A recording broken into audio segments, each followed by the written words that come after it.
P T I کی حکومت میں وزیر اعظم عمران خان کی کابینہ کا ایک اہم حصہ تھے. ساتھ ساتھ گفتگو، ڈائیلاگ، مذاکرات، رابطوں کے حوالے سے، سیاسی رابطوں کے حوالے سے بہت اہم نام ہیں پرویز خٹک صاحب.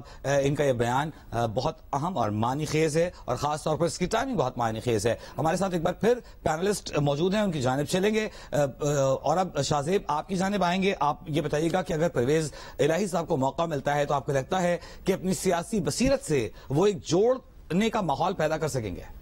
دیکھیے، اب ظاہر ہے پرویز الہی صاحب کا فیصلہ کیا وہ ہوگا جو عمران خان صاحب کا فیصلہ ہوگا، کیونکہ اس میں سوال یہ ڈیپینڈ کرتا ہے کہ خان صاحب کیا چاہتے ہیں. کیا وہ الیکشن کا راستہ ہموار کرنے کے لیے پرویز الہی سے اور محمود خان صاحب سے کہیں گے کہ اسمبلیاں توڑ دو، مگر ابھی تک ایسا ہوا نہیں ہے کہ انہوں نے خیبر پختونخوا کی اسمبلی توڑی ہو. جہاں حکومت ملی ہے وہاں انہوں نے کی ہے، یا پھر وہ خیبر پختونخوا اور پنجاب کی حکومت رکھیں گے اور اس حکومت کو رکھتے ہوئے چاہیں گے کہ حکومتی اتحادیوں سے رابطہ کر کے مرکزی حکومت کو گرایا جائے اور میرے پاس یہ دونوں حکومت رہیں اور یہ حکومت ہوتے ہوئے مرکز کے الیکشن کرائے جائیں. یہ خان صاحب کی اسٹریٹجی کیا ہوگی یہ دیکھنے کی ہوگی. اور بھٹی صاحب نے میرا خیال ہے اگر جواب پورا سنا تھا، کیونکہ اس پہ کامنٹ کر رہے تھے، تو میں نے تو کسی ملزم کو کوٹ ہی نہیں کیا.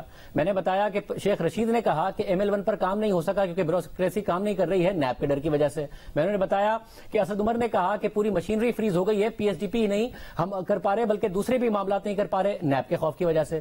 میں نے بتایا کہ شوکت ترین صاحب نے کہا کہ نیب کی وجہ سے بیوروکریسی کام نہیں کر رہی ہے، اور میں نے تنقید کی تھی تو مجھے بھی نیب نے نوٹس بھیج دیا تھا. میں نے بتایا کہ حماد اظہر نے کہا کہ ہم ٹرمینل کی سرپلس کیپیسٹی نہیں استعمال کر پا رہے کیونکہ نیب کا آرڈر موجود ہے. میں نے بتایا کہ عمران خان نے کہا کہ بیوروکریسی کام نہیں کرتی ہے، نیب کا ایسا کنڈکٹ نہیں ہونا چاہیے. اور ایک گزشتہ رمضان میں ایک میٹنگ ہوئی تھی، میرا خیال ہے اس میں بھٹی صاحب بھی موجود تھے.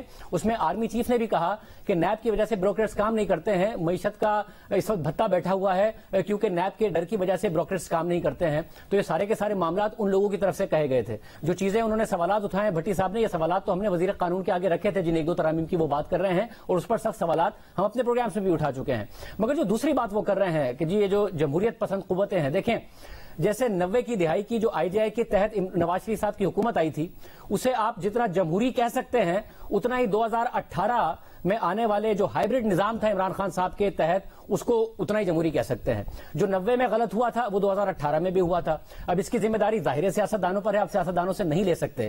مگر چلیں پھر اس بات پر کنسنسس کر لیتے ہیں کہ اس ملک میں جس کے پاس جتنی طاقت ہے اس کی اتنی ہی ذمہ داری ہے اس ملک کو بیڑا غرق کرنے کی. اب طاقت زیادہ کس کے پاس ہے یہ بھٹی صاحب کو بھی پتا ہے، یہ مجھے بھی پتا ہے. اب بھٹی صاحب نہ کہنا چاہیں تو نہ کہنا چاہیں تو اس طاقت کے وجہ سے اسے کرٹیسائز کر لے جس کے پاس زیادہ طاقت ہے، یا پھر جمہوریت کو تنقید کر لے. میں دن میں بھی یہ بات کہہ رہا تھا کہ جتنی طاقتور جمہوریت ہے اس کو اتنا ہی کرٹیسائز کریں. یہ نہیں ہو سکتا کہ آپ جمہوریت کے ہاتھ باندھ دیں اور پھر جمہوریت کے پاؤں توڑ دیں اور کہیں کہ جمہوریت چلتی نہیں ہے، یہ کیسی جمہوریت ہے، جمہوریت کام نہیں کرتی ہے، ہاتھ باندھے ہوئے ہیں آپ نے، یہ کیسی جمہوریت ہے. اس کے منہ پہ کالک ملیں، اس کو اختیار نہ دیں اور کہیں کہ جمہوریت خوبصورت نہیں ہے. تو جمہوریت کو پھر پاورفل بھی ہونے دیجئے نا، جس کے پاس جتنی طاقت ہے، ورنہ اس کو اتنی ذمہ داری دے دیں اور سیاستدانوں کو بھی اتنی ذمہ داری دے دیتے ہیں.